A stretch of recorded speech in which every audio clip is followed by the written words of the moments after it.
There's nothing more we can do. The words had a frightening finality for Judith Radhathi, especially when those words came from her family doctor.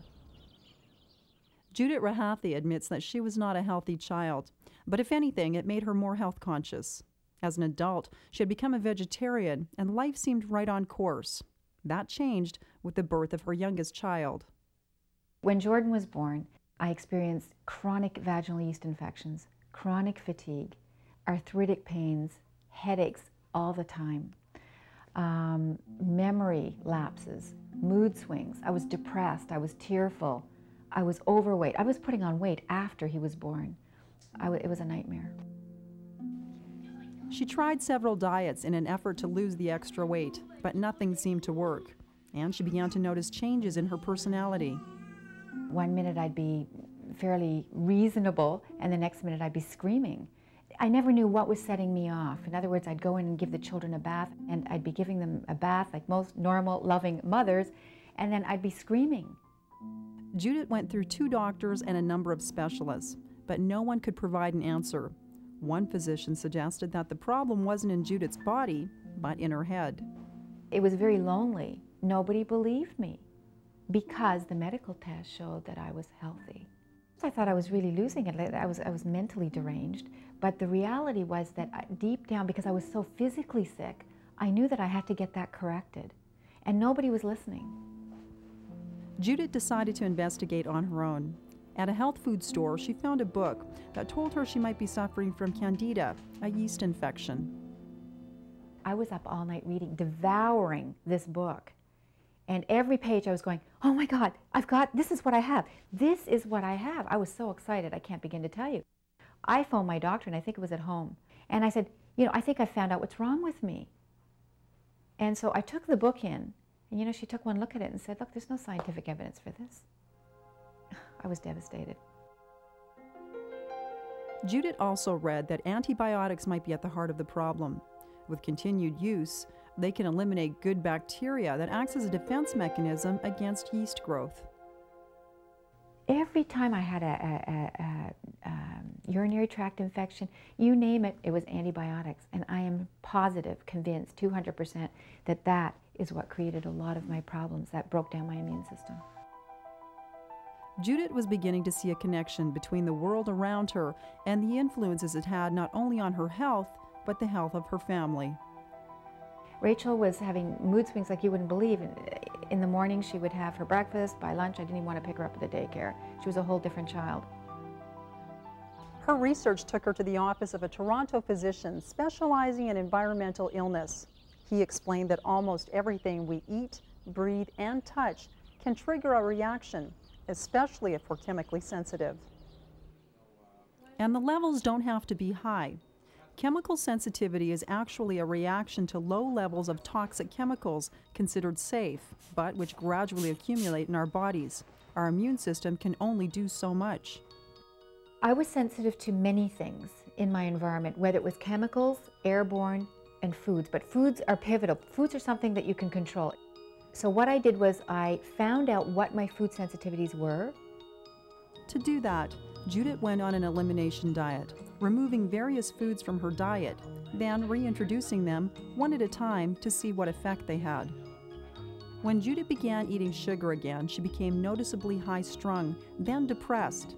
When she ate products made from wheat, such as bread or pasta, she suffered from fatigue and a lack of energy. Yeast products caused intestinal gas and bloating, and after just 2 glasses of milk, her nose became completely congested. The foods she had thought were good for her were actually making her sick. I mean, these things just all added up, and having become vegetarian a couple of years before that. Not to say that vegetarianism is bad, but I increased my carbohydrates, I increased dairy, thinking this was just a wonderful thing. And I think it did me in, because I think in retrospect I was allergic to that stuff all along. Judith began a strict diet, one that eliminated those foods that caused obvious reactions. She was learning that we definitely are what we eat. And I was losing weight every day. Every day I was smaller and smaller. And I was getting somewhat of a life back. My yeast infections were more under control. My energy was coming back. I started to look better. My moods were still a little bit off.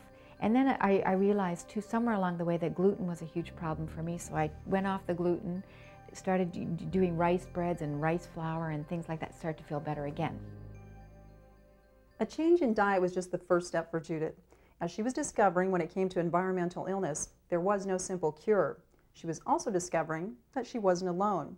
She was contacted by Sheila Cole, who was suffering the effects of environmental illness herself. We became detectives together. Our intellects ran freely, and we were both madly researching, and we were out there seeking out answers and finding people who might have a few answers. And so we'd be on the phone and getting together frequently to exchange ideas back and forth and to try similar things and, you know, keep the process moving as quickly as we could. Probably one of the lowest times was Sheila. I called her totally hysterical when I first moved into this house because I was in one of my depressions. And she came running over and said, "Judith, you're in a reaction. You are reacting to something. This is not who you are." We looked at alternatives, you know, acupuncture, homeopathy, electromagnetic medicine, various kinds of herbs and supplements, and dietary changes, rotation diets. Change wasn't limited to diet. Judith and her family changed their environment by moving to a new house. I cleaned up my home environment. All the carpeting went. I had humidex. I mean, I had all these things installed to get mold. I live in a very moldy part of the country. It's fungus city here. So we had to really clean out molds. Life was changing for Judith too. She added meditation to her daily routine to help her cope with life's stresses. Not only did her physical symptoms clear up, but her mood swings and depression disappeared too. I saw her going through a really difficult period for probably the first 3 or 4 years that I knew her. But I saw her, like everyone else, gradually getting better and better.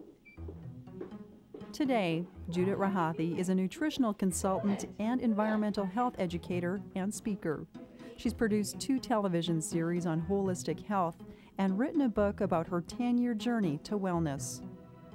It was the greatest gift that I was ever given. My illness, I can honestly sit here and tell you this, that first of all, it changed my life. I feel better today than I felt ever in my life, even before children. I absolutely feel better. It also allows me to help other people and to affect change in their lives. Coming up, a healthy how-to on handling high blood pressure. But first, the process of elimination when Beyond Medicine returns.